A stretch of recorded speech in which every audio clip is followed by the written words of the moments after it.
Assalamualaikum warahmatullahi wabarakatuh. Halo teman-teman, welcome back to Abby Talks. You listen, we talk. Bareng aku Jihan dan aku Maiza. Dan kali ini kita bakalan kedatangan tamu yang spesial banget nih.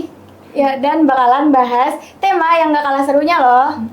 Oke guys, jadi di episode kali ini kita akan ambil topik yaitu leading while learning.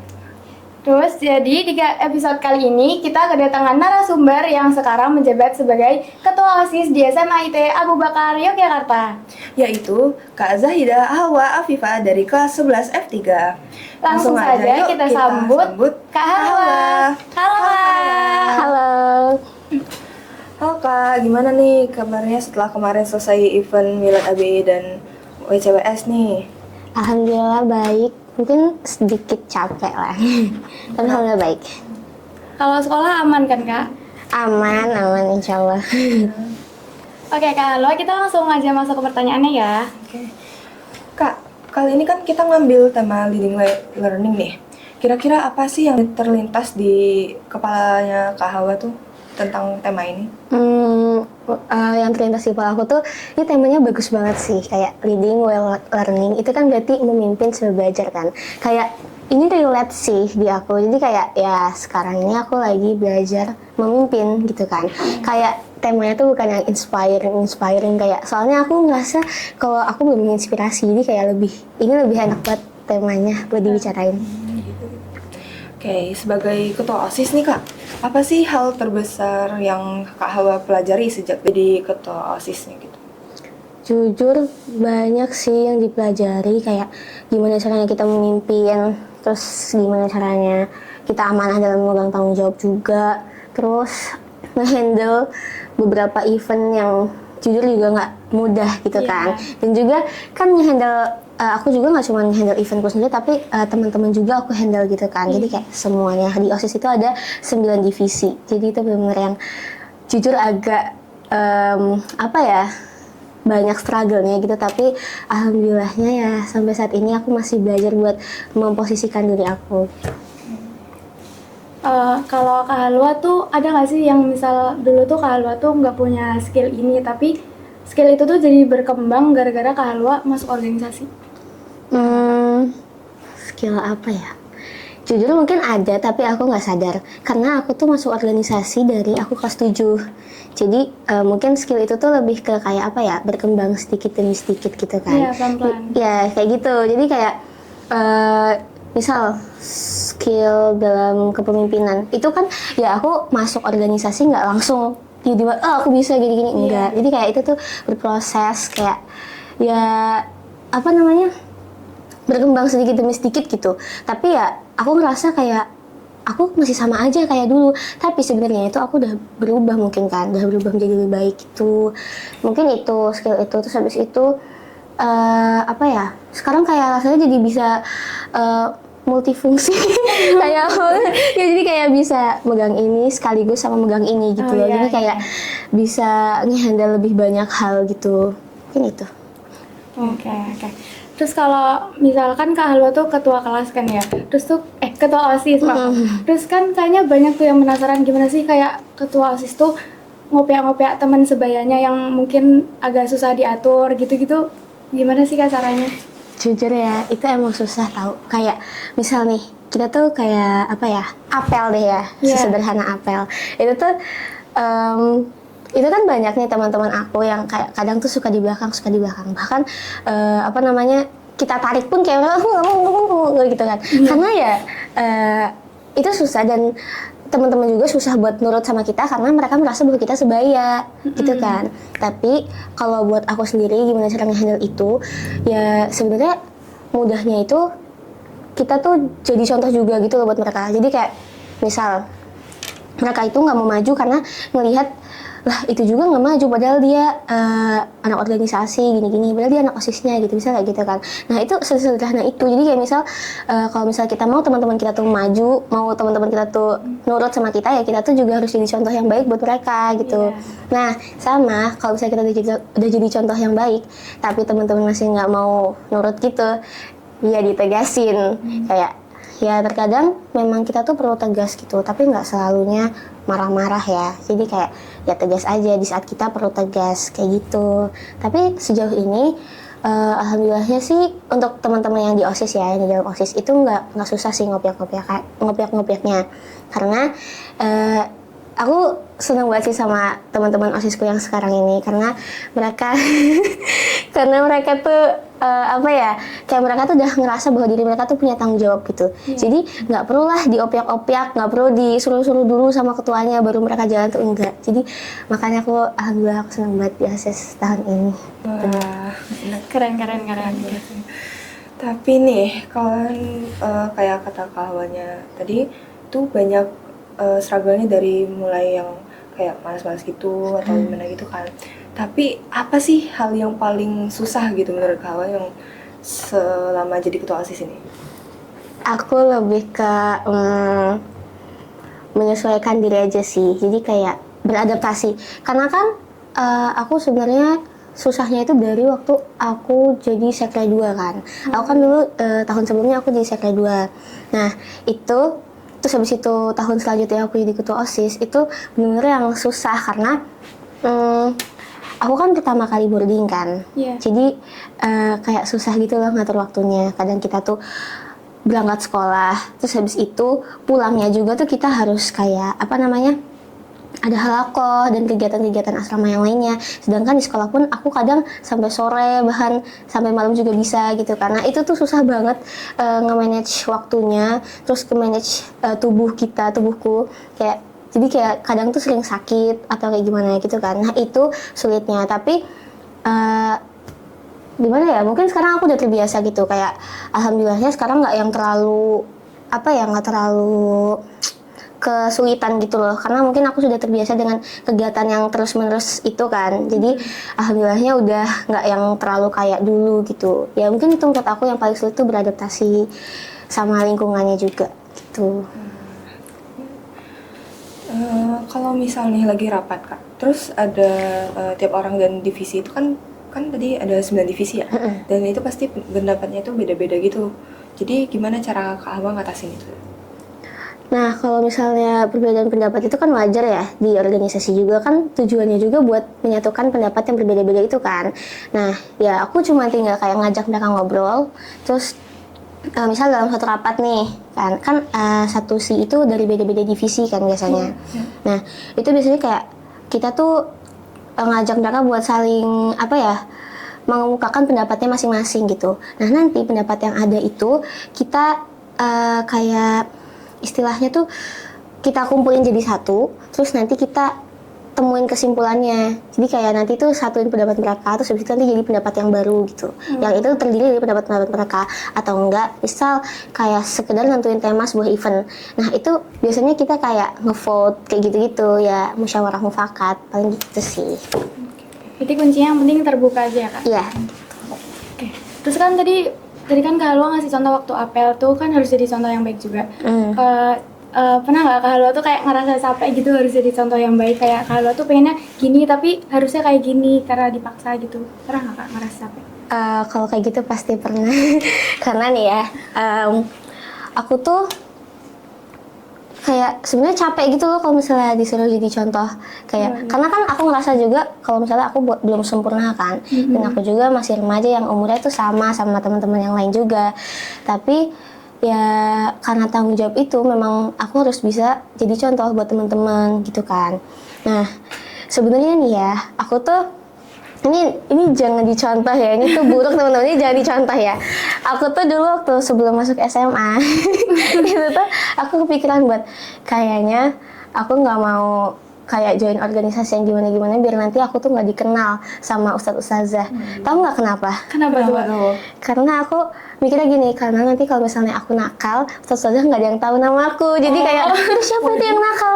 Kayak gitu. Jadi kayak nah gitu aja kali ya. Tapi waktu aku masuk SMA tuh, karena aku dulu waktu SMP juga organisasi nih, aku ngerasa tuh ada yang belum tuntas gitu, belum aku jalani. Kayak apa join OSIS lagi ya, akhirnya aku memutuskan buat join OSIS lagi. Terus nggak tahu sekarang jadi ketua OSIS. Jadi plan A yang aku rencanakan itu gagal. Dan ya udah, akhirnya sekarang aku di sini. Tapi aku senang sih, maksudnya aku jadi bisa belajar, jadi contoh yang baik buat teman-teman juga gitu loh. Tapi aku ngerasanya juga di sini kita sama-sama belajar jadi contoh yang baik gitu. Yang jalannya gimana nggak ada yang tahu ya. Iya. Terus kalau misalnya dari Kak Halwa, gimana caranya Kak Halwa tuh nyeimbangin antara organisasi, terus akademik sama kehidupan pribadinya Kak Halwa, gimana tuh caranya? Kalau ngimbangin itu sih, ya aku lebih ke memposisikan diriku aja sih. Kalau misalnya aku lagi di sekolah, ya aku fokus sekolah. Kalau misalnya aku harus di organisasi, aku harus organisasiku. Dan kalau misalnya aku di rumah, ya aku fokus di rumah gitu kan. Tapi organisasi ini tuh kan dia selalu muncul di setiap saat gitu kan, kayak ketika kita luang ya kalau bisa ngurusin organisasi itu gitu kan. Nah, jadi kayak organisasi paling itu tuh kayak selalu aku sambi gitu loh. Jadi organisasi lebih ke aku sambi, terus pelajaran aku tetap fokus belajar gitu kan. Cuman apalagi kalau misalnya ujian itu juga semaksimal mungkin aku juga belajar, kayak pasti pengennya mendapatkan hasil yang bagus kan. Iya. Terus kalau untuk masalah keluarga, ya kalau misalnya aku udah di rumah itu ya pasti aku bakal fokusnya sama keluarga gitu. Mungkin gitu sih. Jadi kayak organisasi nggak yang terlalu ngehambat akademikku juga, nggak terlalu kok. Oke. Berarti bisa seimbang. Iya. Iya. Jadi kan kita apalagi sebagai cewek nih kan pasti kita tuh ada moodnya naik turun gitu. Nah kalau misalkan nih lagi kayak apa sih Kak Halwa tuh lagi kehilangan motivasinya itu tuh gimana caranya biar Kak Halwa tuh bisa ngehadapin itu? Kalau tadi apa moodnya ya? Motivasi. Oh, motivasi. Kalau motivasinya lagi turun, aku lebih ke itu kan berarti lagi bad mood gitu ya, kayak Iya. kayak lagi malas, lagi bad mood, lagi kayak aduh pusing banget gitu kan. Ya itu biasanya aku kayak ngehibur diri sendiri sih. Kadang itu aku kayak beli es krim. Terus aku juga kalau misalnya bad mood gitu, apalagi kayak misal ada masalah di sini, itu aku cerita ke umiku, jadi kayak ya telepon gitu. Nah terus kadang aku tapi ini juga nggak boleh contoh ya. Ya tapi kalau misalnya aku lagi itu aja lah, oke. Itu kalau biasanya lagi bad mood aku beli mainan. Udah, tapi itu cuma dicontoh ya. Kayak ya itu buat naikin mood aja. Tapi kalau misalnya itu aku lagi ada uang, kalau misalnya lagi nggak ada uang beli es krim aja sih. Atau enggak cuma telepon Umi gitu. Terus kalau misalnya aku biasanya lagi kayak pengen, kayak aku kan kadang tuh suntuk gitu kan, kayak aduh kehidupannya tuh kayak gini-gini aja gitu kan. Ya jadi aku biasanya suka gambar, suka baca novel, ya paling gitu-gitu deh. Tuh. Jadi lumayan banyak ya yang bisa. Iya lumayan banyak. Tapi kebiasaan beli mainannya sampai SMA gitu, Pak?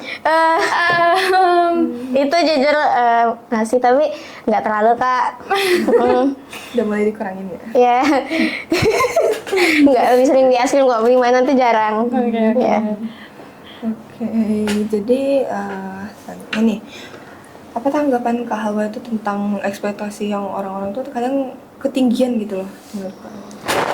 Iya, kalau tentang ekspektasi orang, ya wajar sih kalau misalnya orang berekspektasi tinggi gitu kan sama aku. Kayak ya kan sekarang aku tuh sebagai ketua OSIS yang baru gitu, misalnya kayak habis hijab, kayak orang-orang pasti beranggapan ya semoga ketua OSIS yang barunya tuh bisa bawa OSIS lebih baik lagi gitu. Ya wajar sih kalau misalnya ada ekspektasi seperti itu. Dan ya itu memang udah memang sesuatu yang pastinya bakal aku dapetin ketika aku menjabat sebagai ketua OSIS. Tapi balik lagi kayak misal orang rasanya kayak ini tuh harus jadi lebih baik daripada sebelumnya gitu kan. Ya pastinya aku bakal berusaha buat menjadi lebih baik daripada sebelumnya. Tapi walaupun kadang mungkin ya namanya juga manusia gitu kan. Kadang terbebani sama ekspektasi orang yang terlalu tinggi gitu kan. Tapi aku udah punya prinsip kalau misalnya aku tuh bakal memimpin sebagai diri aku sendiri, bukan sebagai orang lain. Jadi aku bakal enjoy dalam menjalani masa jabatan itu gitu. Jadi kayak ya udah, ini diriku sendiri, aku cara memimpinku tuh kayak gini. Kalau misalnya yang lalu mungkin berbeda. Ya karena caraku tuh kayak gini, ya udah aku akan jalaninya, dan aku akan jalaninya semaksimal mungkin, semaksimal yang aku bisa gitu. Mungkin gitu. Oke. Terus kalau menurut Kak Halwa, kegagalan waktu memimpin tuh wajar nggak? Wajar banget, wajar banget kegagalan itu karena ya aku juga pasti pernah gagal kan. Iya. Dalam masa periode ini juga pasti pernah gagal. Ya itu jujur, tapi dari kegagalan itu tuh kita jadi bisa belajar gitu loh. Jadi kayak ya biar kita nggak kayak gini lagi tuh kedepannya harus gimana gitu. Karena kan aku juga belajar juga dari periode sebelumnya kan. Jadi kayak udah tahu kira-kira struggle yang tahun lalu tuh di mana aja dan kita harus perbaiki tuh di tahun sekarang, kayak nggak boleh itu kejadian lagi kayak gitu. Jadi udah tahu letak kesalahannya gitu. Iya gitu. Tapi kadang juga memperbaikinya nggak gampang karena kalau kesalahan di tahun lalu itu kan pastinya karena ada faktor-faktornya kan. Iya. Nah itu memang susah gitu loh dilaksanain di apa ya yang tahun selanjutnya gitu kan. Jadi kayak memang itu gimana caranya kita bisa nyari solusinya itu gitu, paling itu yang agak susah. Terus kalau dari Kak Alwanya sendiri itu lebih susah mimpin menjadi ketua OSIS atau memimpin diri sendiri? Memimpin diri sendiri. Kenapa tuh Kak? Karena kalau misalnya ya ibaratnya tuh kayak gini, kita jadi ketua, kita tuh bisa memerintah orang-orang dan orang-orang melaksanakan. Sedangkan kalau misalnya diri sendiri, kita merintah diri sendiri juga yang laksanain. Iya. Nah itu juga susah gitu kan, kayak aku udah kayak misal pokoknya nanti aku harus kayak gini, tapi diri sendiri yang lain tuh kayak udah nanti dulu kayak gitu loh. Jadi kayak emang agak susah, tapi ya kembali lagi gitu kan, belajar gitu. Jadi kayak memang prosesnya tuh yang nggak cepat, pasti lama kan. Orang-orang juga kan beda-beda kan. Jadi ya gitu sih, paling memang agak sulit mimpin diri sendiri, tapi insya Allah aku bakal terus belajar gitu. Oke. Kira-kira nih, ada nggak sih momen yang bikin Kak Alwa tuh sadar kalau Kak Alwa tuh udah berkembang gitu dari diri kakak yang dulu nih? Kan kemarin juga sempat jadi organisator juga di SMP kan? Itu ada nggak kira-kira? Ada. Nah, salah satu yang bikin aku sadar kalau misalnya aku udah berkembang ya sekarang ini. Kayak aku menjabat sebagai ketua OSIS karena dulu dari zaman SMP itu benar-benar kayak aku ngerasain step by stepnya banget. Jadi waktu SMP itu aku sebagai anggota divisi keagamaan, terus pindah ke divisi humas. Habis itu waktu aku SMA ini aku jadi sekretaris 2 dan waktu kelas 11-nya aku jadi ketua OSIS. Jadi itu benar-benar kayak step by step gitu loh. Kayak Allah tuh udah ngerencanain, ya udah kamu tuh sekarang ini dulu belajar di sini, terus di sini. Nah, sekarang kamu di sini. Dan udah belajar dari sebelum-sebelumnya gitu kan. Jadi kayak ya aku rasanya udah mulai berkembang gitulah. Tapi ya masih terus belajar pastinya. Kak, kan setiap anggota itu punya cara berpikirnya yang berbeda ya, terus juga sikap dan sifat mereka tuh berbeda-beda juga. Nah itu gimana sih cara ngebangun supaya komunikasinya tuh tetap bagus, tetap lancar gitu? Kalau membangun komunikasi, tadi kan kayak mereka kan punya pribadi yang berbeda-beda gitu ya. Oke. Kalau itu lebih ke mungkin kita bicara gitu satu sama lain gitu kan. Jadi kayak makanya di sini tuh aku ada program rakrab. Jadi kayak di situ tuh nanti kita bisa saling bicara satu sama lain, saling sebenarnya tuh pengennya saling bisa berbagi keluh kesah gitu loh. Jadi kayak kita tuh saling tahu kira-kira kendala kalian tuh apa, kalian tuh lagi kayak gimana gitu. Kadang pun kalau misalnya ada konflik nih di dalam organisasi, itu aku lebih ke sukanya ngajak ngobrol langsung gitu, kayak deep talk, kayak kamu kenapa, kamu butuh apa gitu loh. Jadi kayak biar sebisa mungkin tuh kita tuh mood kita, karena kan kita semua perempuan ya, maksudnya seorganisasi ini perempuan semua kan, dan semua perempuan itu mood-moodan. Jadi kayak agak susah. Nah di situ juga susahnya itu kayak kita tuh harus nyesuaiin juga sama mood teman-teman, dan aku maunya tuh jangan sampai kita yang mood-moodan ini itu bisa berpengaruh ke organisasi yang akhirnya malah terpecah belah gitu loh. Jadi aku lebih ke kayak ngajak ngobrol satu sama lain, kayak kamu ada masalah apa, biar mereka tuh ngerasa juga kayak kan kalau misalnya cewek lagi bad mood atau apa gitu, kadang mereka butuh cerita, kadang mereka butuh di ngertiin kayak gitu kan. Nah jadi ya sebisa mungkin aku juga kayak gitu. Oke, kan tadi udah bahas momen yang paling sulit, momen yang paling berat gitu kan Kak. Kalau misal momen yang paling lucu gitu, yang bikin momen itu tuh jadi nggak terlupakan tuh apa Kak? Momen paling lucu ya. Menurut aku momen paling lucu adalah PDL. Beda masih yang sekarang. Iya, jadi Gimana tuh? ini lucu banget. Maksudnya kita tuh sebenarnya warna PDL kita itu kan kita mau ganti kan dari warna tahun sebelumnya kan. Kita mau ganti jadi warna kayak kamu tahu hijau-hijau ITB gitu gak sih? Ya kayak almet ITB gitu. Nah itu kayak udah, kita ganti jadi warna ITB aja kayak nanti biar kita tuh bisa bikin JJ yang sudah terbiasa terjadi tante. Nah itu kan. Tapi waktu kita udah sampai ke vendornya itu kayak kita udah bilang, ini nih kayaknya ini yang paling mirip deh gitu kan. Terus pas jadi kayak langsung hijau. Hijaunya tuh tidak seperti yang kita apa ya perkirakan gitu kan. Terus kayak ya udah deh, tapi nggak pas itu waktu itu benar-benar aku tuh takut banget kayak aduh gimana nih emang orang mau ya pakai baju pakai PDL hijau kayak gini itu gimana ya gitu kan. Tapi alhamdulillah sih sekarang itu malah jadi momen lucu sih karena kita nggak jadi JJ. Kamu kan ntar jadi kayak PDL itu OSIS. Iya kayak gitu sih, cuman kayak gitulah. Tapi itu masih lucu sih kalau misalnya aku pikir-pikir lagi ya kayak hijau gitu. Tetap ikonik kok. Iya. Oke, terus kalau Kak Halwa tuh punya nggak sosok yang menginspirasi kakak dalam memimpin gitu? Ada. Siapa tuh Kak? Sebenarnya tuh abiku sendiri. Oh ya, kenapa Kak? Karena aku melihat kalau misalnya apa ya, jadi aku melihat abiku tuh memimpin gitu kan. Terus aku melihatnya tuh, aku sendiri yang menyimpulkan bahwa ternyata tuh kalau misalnya kita memimpin, kita nggak perlu kasih perubahan yang terlalu besar, yang terlalu wow, terlalu wah, tapi kita tuh kayak susah gitu ngejalaninnya gitu kan. Misalnya kita nggak usah bikin janji-janji yang terlalu wah gitu loh, tapi ujung-ujungnya malah kita nggak bisa tepatin. Tapi kita tuh nggak perlu bikin perubahan yang terlalu besar, tapi kita bikin perubahan yang berkesan, berkesan di anggota, berkesan di masyarakat, gitu kan.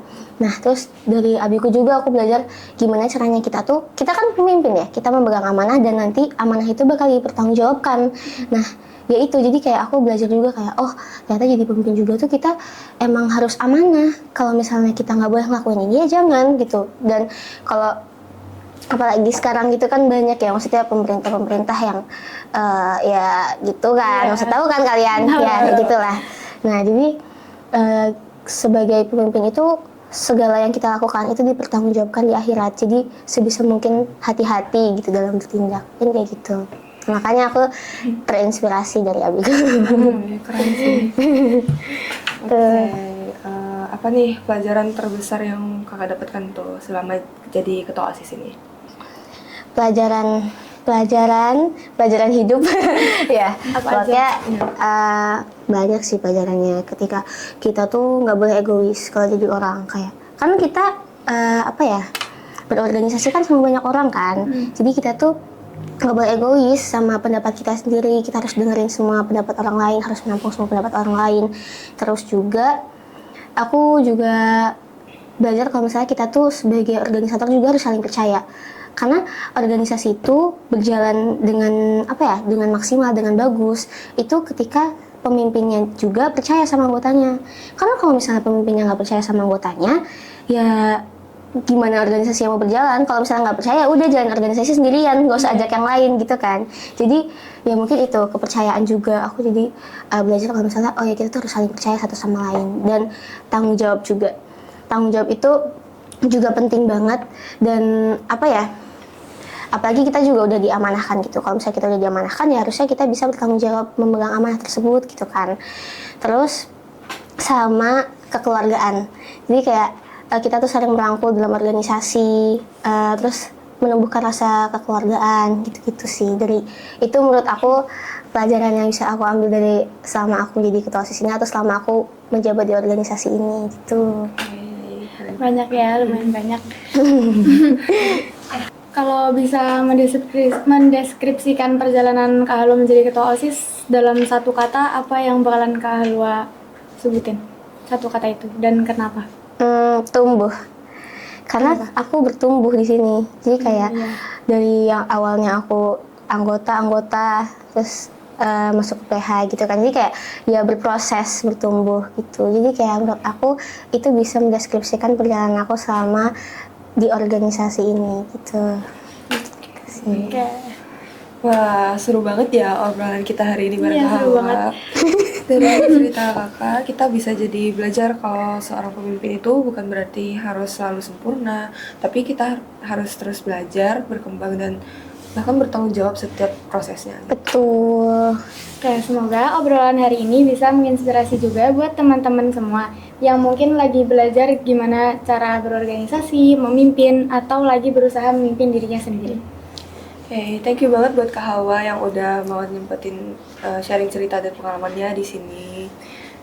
Oke, sampai jumpa di episode berikutnya. Wassalamualaikum warahmatullahi wabarakatuh. Bye bye.